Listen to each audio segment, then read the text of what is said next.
unlocking your world of creativity with best-selling author and brand innovator, Mark Stinson. This episode is brought to you by White Cloud Coffee Roasters, nestled in the heart of Idaho's mountain wilderness, where every bean tells a story of adventure.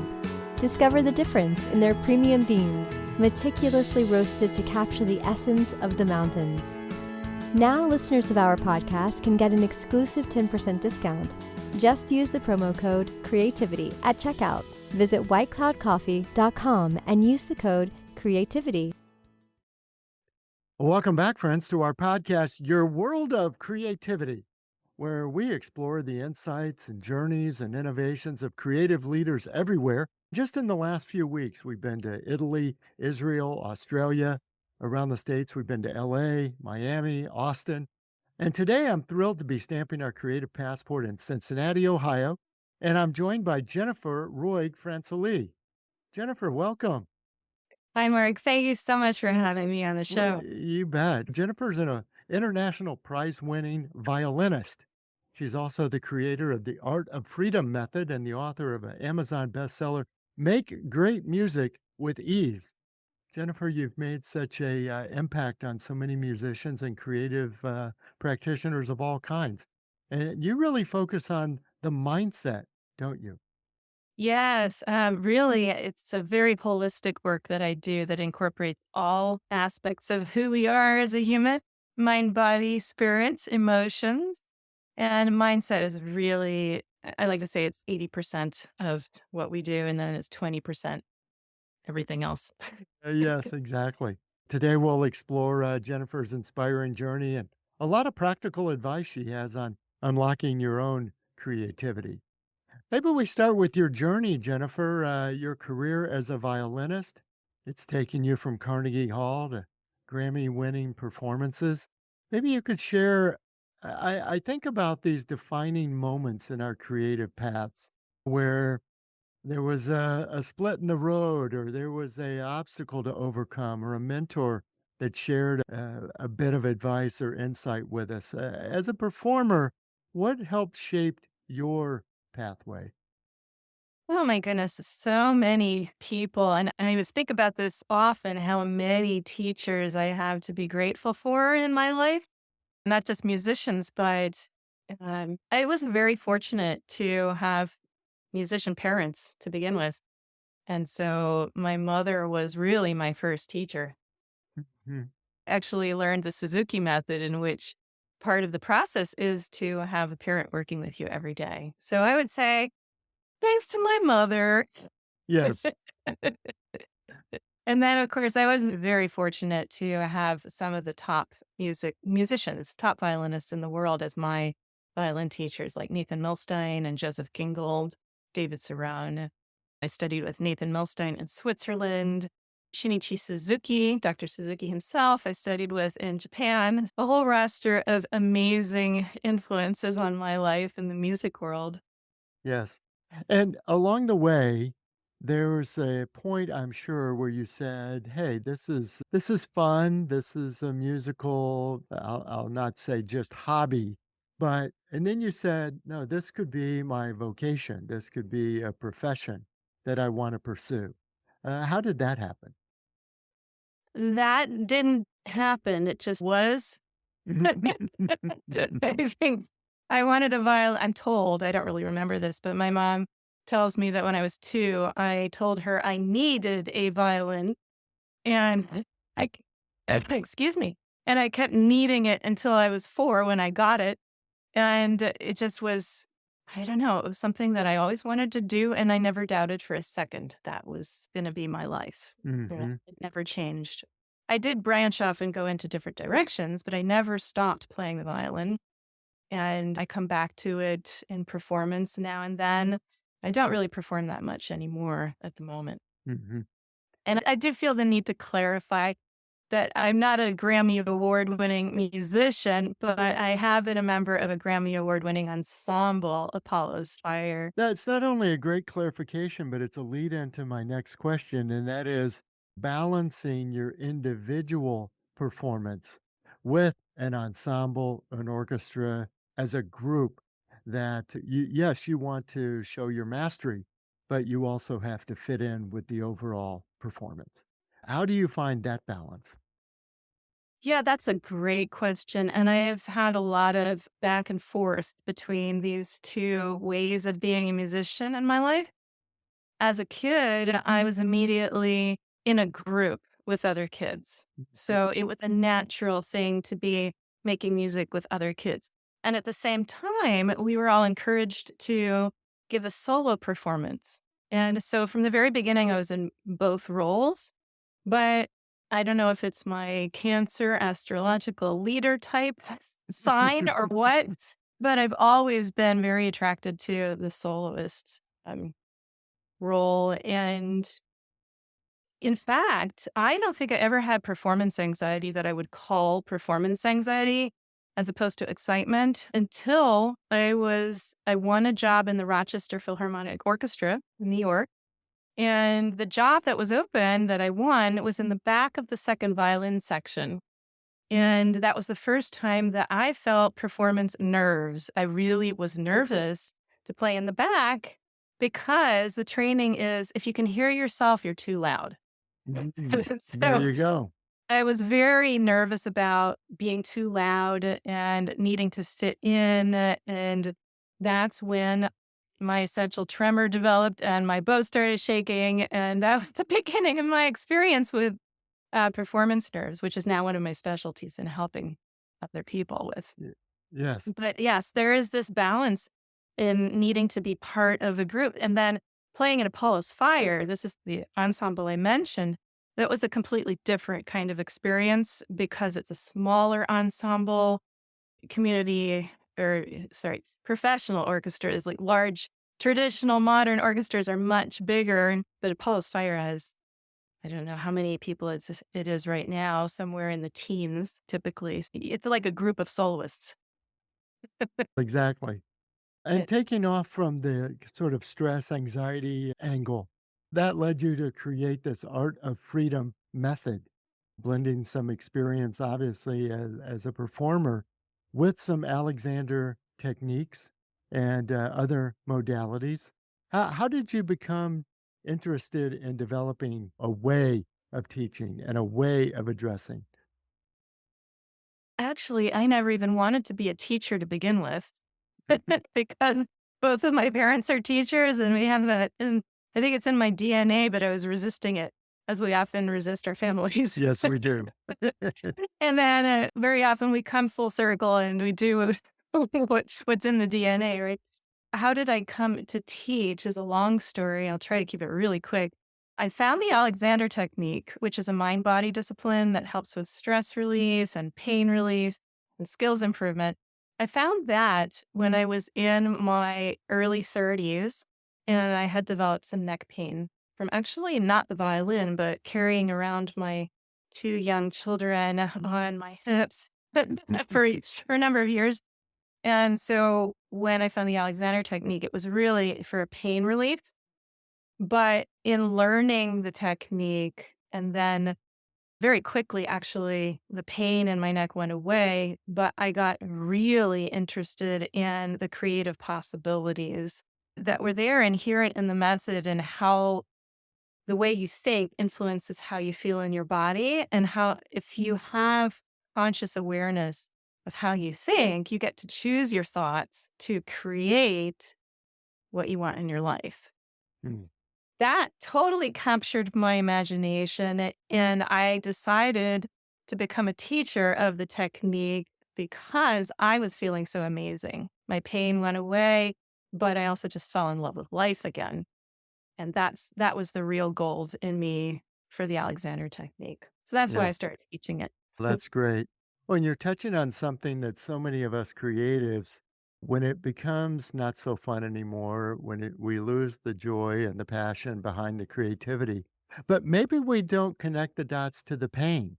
And it's interesting you say maybe it wasn't from the violin, but maybe it was from my kids. I've suffered back pain, and is it the stress? Is it the job? Is it that I'm sleeping wrong?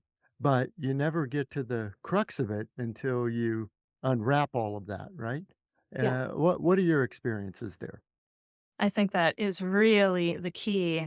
And that's why I ended up developing the Art of Freedom method, which unites, I have what I call 5 life pillars: purpose, mind, body, spirit, and artistry.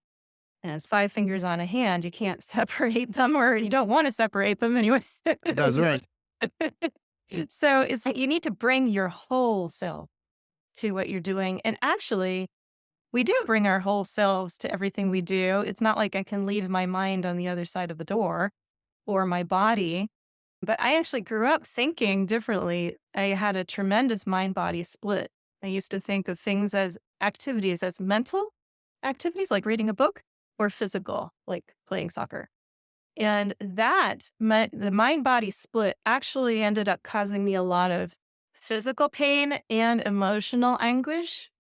And then there was also the spiritual split, which I know I'm not the only one, that if you get interested in spirituality, sometimes that starts to take over and you start denying that the body is important or your emotions. And so I had a lot of integrating to do for myself to bring all those pieces of myself back into awareness, conscious awareness of their essential unity. So that's my main interest in helping myself to bring, really to be myself fully in whatever I do, and to help my coaching clients to recognize when they're not integrated and give them simple skills for how to think differently to get different results, and really just how to live a balanced life and be happy. It's hard to be happy when you're fragmented. I love the fact that you're using words like tools and methods and techniques. Sometimes it's just get over yourself. That's not very helpful. No, it's It's like, like when what? you're What upset and is somebody the says, "Calm mechanism? down." That's right. You need to calm down. It's not helping. That is counterintuitive. Yeah. I mean, they're right, but It's very descriptive, but just not helpful. exactly. And you were able to put these techniques and many more of your experiences into your book, Make Great Music with Ease. It has become a nice bestseller. It offers a lot of practical solutions. And I think about this overcoming obstacles in light of, hey, calm down, get over it. But they literally getting past obstacles and learning maybe to define those obstacles or know what is it burnout or is it anxiety or is it the passion, the flame is out, all these things. Is there a mindset or a technique from the book that you found that you could share with us that you found helps a lot of your coaching clients Yeah. There, cross there, that path? Yeah. yeah. Thank you for asking. There are a number of things. I tried to make the book, like you said, pretty practical. Although you can only go so far from reading something. It's like telling somebody something in a different language. So there is actually a free video training that comes with the book, actually. But there's a lot you can do from the book. And I think what I'd like to share with you is what I call my 5 pre-pearls for aligned action. And let me explain the title of this. Pre-pearls. No, we've heard of pearls of wisdom, right? Sure. These are pre-pearls. And it's a 5-step process I take my students through before they start practicing their instrument or before they go into a performance. And when I work with creatives of other kinds, like before you put your brush onto the canvas or before you sit down at the computer to write. So it's this golden period before you start that we need to learn how to take advantage of to set ourselves up for success. So I take people through this process that goes through identifying what they want. If anybody listening right now wants to just do this along with me, if you think of a vision, something that you want to create, that's the first pre-pearl. It's vision, purpose, goal. What are you aiming for? What do you want to create in your life? And that could even be have a great conversation with my partner. It could be anything. So you start with the end in mind. You start with your vision. And then I have this practice called I Wonder, the I Wonder practice, where open asking, where you just turn on the curiosity switch and be like a little child again that just asks lots of questions. But sometimes, have you ever noticed kids will ask questions, but they don't stick around to hear the answer sometimes? It's we want to actually turn that function on in the brain, which is it's an imaginative process to come up with questions. You start just wondering, and it can be about anything. You're just generating questions, but you're not letting yourself go into any kind of analysis or trying to figure something out or answer the questions. And that in itself is a bit of a challenge sometimes. So we don't stay within any of these steps for very long unless somebody wants to turn it into a journaling practice, which is great. But this can be done in seconds, right? You start with your vision, then you generate questions. And then we go to the third pre-pearl, which is shadow. We all have a dark side. We all have negative thoughts that creep in and try to whisper things to us. I call them the doubt monsters, actually. The inner critics. We actually don't want to sweep that under the rug. We just want to say hello to it, acknowledge it. Maybe if we have a performance coming up or an interview that we're nervous about, just notice it and see how it makes you feel in your body. Just connect the dots there. I'm thinking this way and I'm feeling this way as a result of thinking that way. So mind, body, emotions, all that is coming up. You're bringing up the dirt a little bit, but it's really important to keep moving the attention around and not get stuck in these thoughts. No wallowing. In fact, it can be really helpful to just have a piece of paper for this process to get it out of your head onto the paper. If you want, you can burn the paper, whatever you want to do, but keep it short and sweet. It's uncomfortable, so we don't stay there long. Then we go into the fourth pre-pearl, which is light, where you start to generate. Again, you're using your imagination to come up with believable, easy affirmations. The kind of flipping around the phrases that are the doubt monsters and using language to find a way to turn it around in a way that you can actually stomach it. You can believe it. So, for example, if the doubt monster is saying, I'm never good enough, I'll never be good enough, which is a common one. You could flip it around to, hey, I am good enough. Maybe as a magic word here. Right? Or I'm good enough for me right now. Right? There's so many different ways you can formulate these things, but the idea is to use your mind in a positive way to come up with self-affirming language that's going to make you feel better.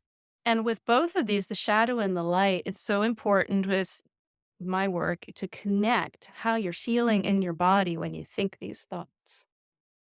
When you think I'm not good enough, or I don't have time, or I have so much to do, the body usually gets tight and constrictive, right?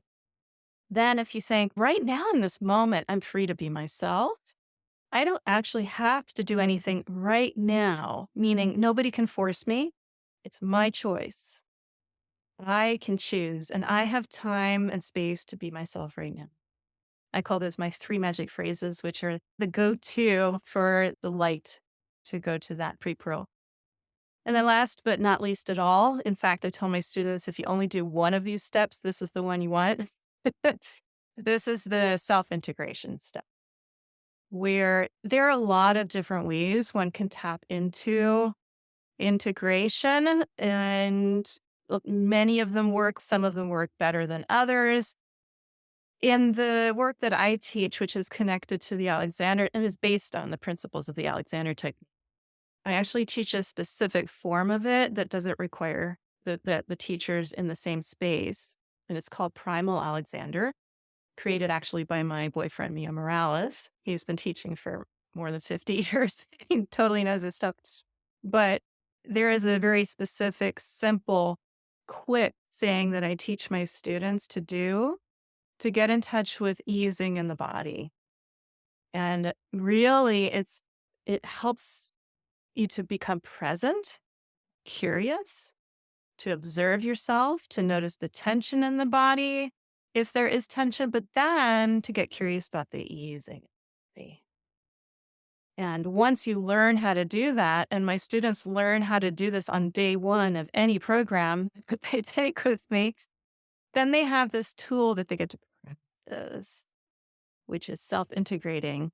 And when you're easing and opening up, you're opening up to all possibilities. And that is how to tap into the creative spirit that is going to carry us in a flow state. Actually, we're going to flow into whatever we're doing next with ease and joy, if that's Uh, what we want. I love that. And I felt myself drawn into this description and going through it as you suggested mentally. Mhm. And there were some common threads that I wanted to ask you about that I heard, and that I mean, one is the sort of openness. Yes. You don't know what's going to come. You don't know what. Don't try to force something. Be open Yes. to it. The second being curiosity. And Yes. boy, what a theme that often comes through in many creative practices. If Mhm. I could just have a moment of wonder and curiosity instead of, I got to get this done, I'm on a deadline, or these other techniques, especially say for writers, sit down and write 1,000 words before you have breakfast or coffee or something. But Mhm. where you're sometimes forcing it rather than the openness and curiosity. Yes, and you're totally right. Forcing things, it can get you results, but not really what you want. Hmm. Hmm. I could practice and work really hard with a lot of tension and learn a piece and perform it. But the quality of that piece would really suffer along with me. I would not be having a good time. I would not have fun practicing like that. My neck might hurt. Speaking of the connection between That's pain. exactly right. Yes. And then my audience is going to pick that up too. Hmm. It doesn't work. Letting go is the only way to really elevate the quality of what we're doing, I Yes. believe.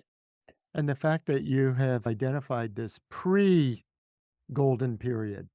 It's Mm. yes, you're ready to dive into it. And like you just said, the discipline of doing the work, that's one thing.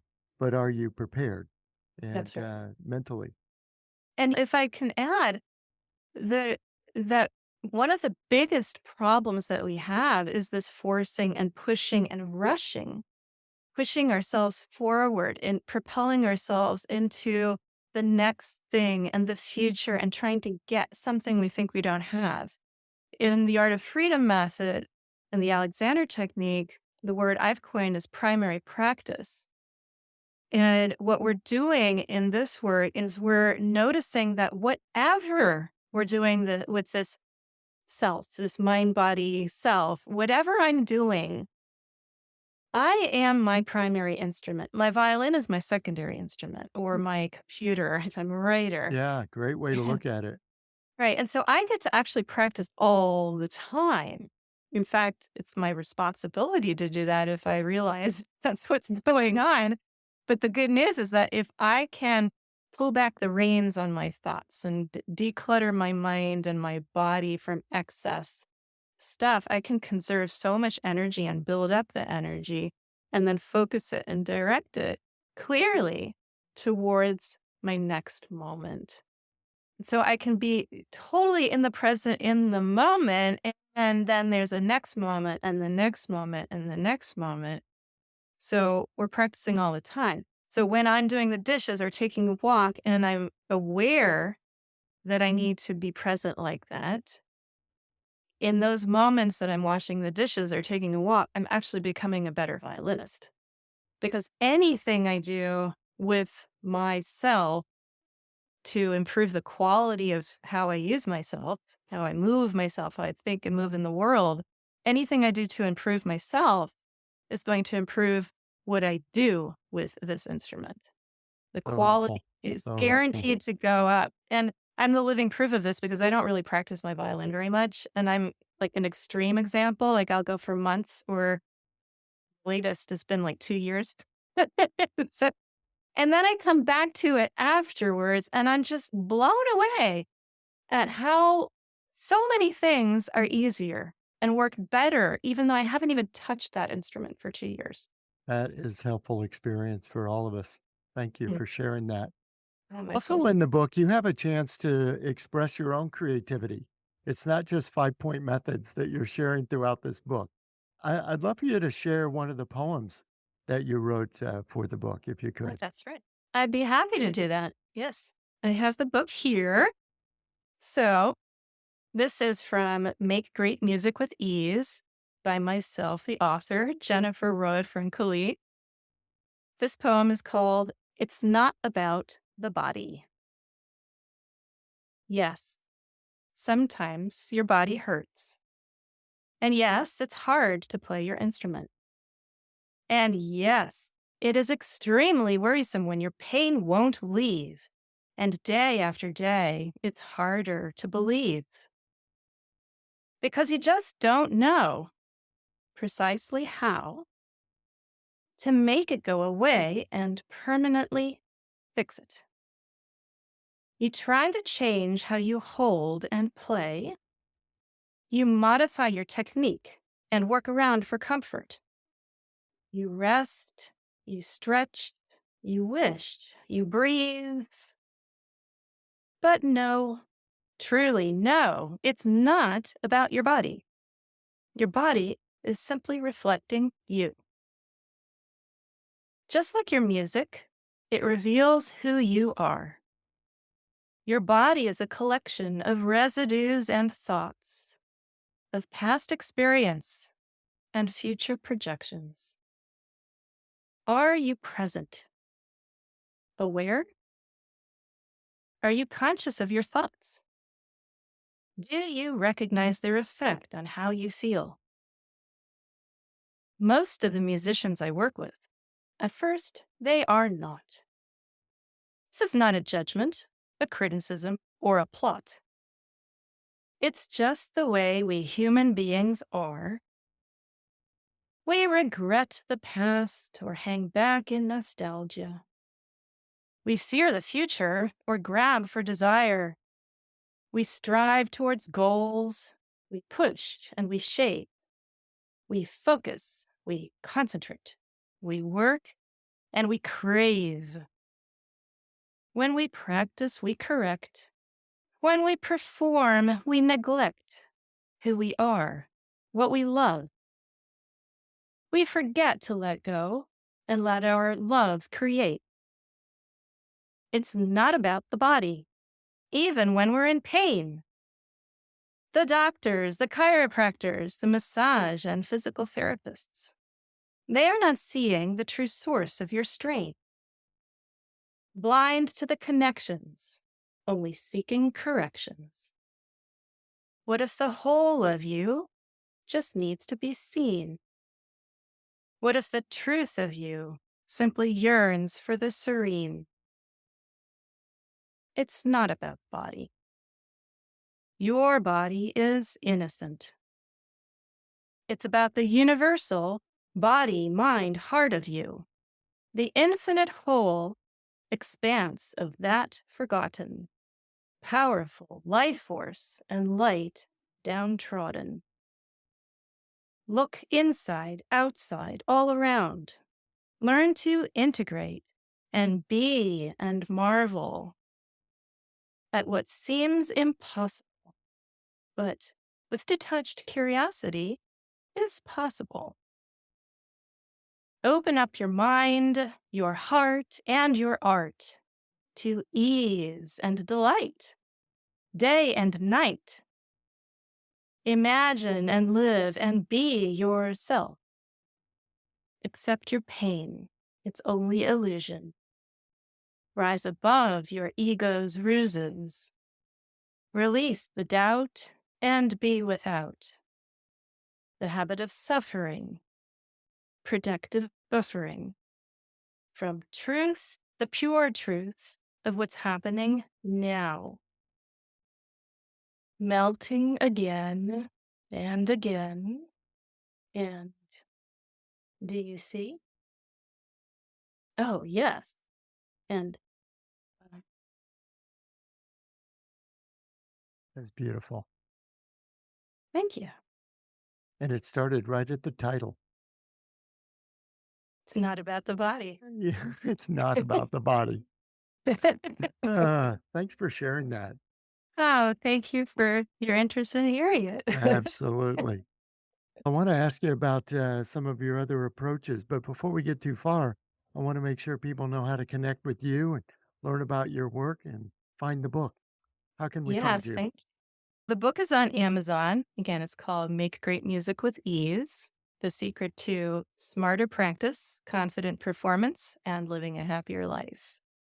And my website is www.artoffreedom.me. That's .me. And I'm also on Facebook and YouTube. Of course, you have to be. Yes. Yeah, there's good. One has to be out there and everywhere and about. That's right. And this is where I wanted to think about where you are now versus maybe your past, but also vision for the future. You're doing a lot of this work in print in the book, of course, but online and coaching clients everywhere. How do you see this intersection of creativity and technology as a real springboard for greater access to some of these ideas? Whew. Boy, that's a change of pace here. Great Mm, question. yes. And it is Rather a than great, buffering it and suffering through it, how do you embrace it? yeah, no, that's a great question. I know a lot of people, well, I'll speak for myself. When something new comes out, which is happening all the time, and now AI is the latest thing, my default is to be afraid of it.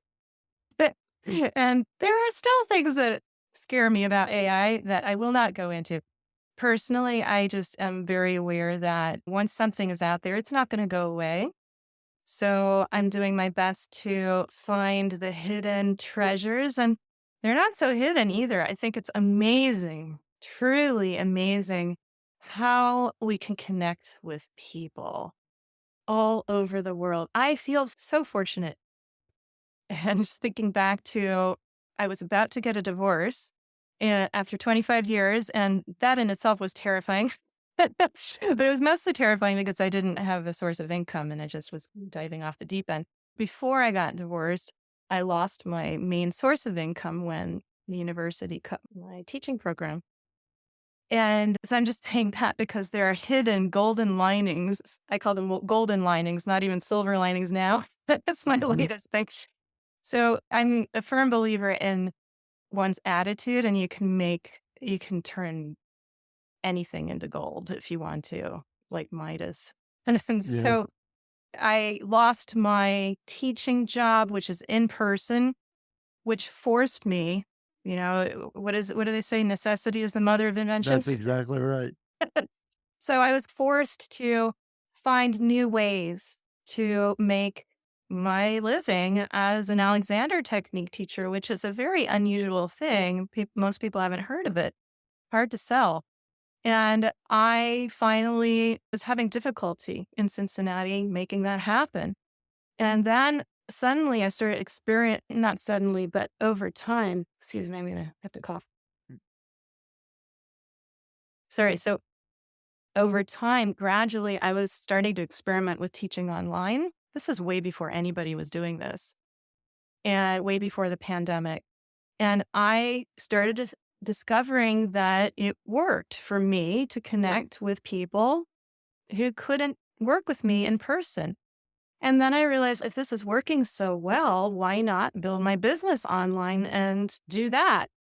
And I am so grateful I figured out how to do that years before the pandemic, because when the pandemic hit, Alexander technique teachers and many other hands-on practitioners were panicking because they couldn't do what they had done to make a living. That's just one example of how in my personally that's affected me to be so grateful for the technology. Right now, I have a student in Iran. I have somebody in Syria, China, Singapore, all over Europe, Canada, United States, Australia, New Zealand, literally. It's amazing and it's so much fun to be able to do Yes, that. exactly. And I have a sense it probably feeds your creativity too, Oh, it sure does. to watch all of their activities Yes. blossom. Yes, And I have to say, I am finding the benefits of AI too, since I brought it up. that's right. Always another thing to learn, that is for sure. But I am a little concerned about a lot of it, and I'm thinking about how musicians have suffered in many ways. We've benefited in many ways, but right now, music in particular, all the arts, I think, are taken for granted in a lot of ways, and everything is reproducible now. You go anywhere, you go into a store, you go into any building, restaurant, turn on the radio, you watch a movie. If there isn't music, you're surprised because it That's right, feels really exactly quiet. right. Mhm. And yet how many people really appreciate that music is so valuable, it's so important, and a lot of it is now generated electronically, and musicians are having a harder time finding work unless they're at the Absolutely. top. Yeah, lots to navigate, that's for sure. Lots to think about. Jennifer, I can't thank you enough for sharing both your journey and your practical wisdom. I really appreciate it. Thank you so much, Mark, and everybody for listening. Yes, Appreciate my it. guest has been Jennifer Roig-Francolí, and she has a great book called Make Great Music with Ease. And we've been talking about her Art of Freedom method as well. Lots to learn, and I hope you'll connect with Jennifer, take a look at the book, learn more about her teachings, and find them online because there's lots to explore. Jennifer, again, thanks for coming on the show. Thanks so much, Mark. Take care.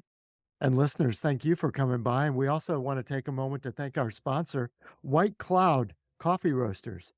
You can enjoy a 10% discount on your coffee order when you use the word creativity as a code in checkout. So go to whitecloudcoffee.com. And come back again for our next episode. We're going to continue our around the world journeys. Jennifer's talked about the students she has on all corners of the earth. We also like to talk to creative practitioners everywhere in all corners of creativity about their inspiration and their organization and techniques, but most of all, how they gain the confidence to get their work out into the world.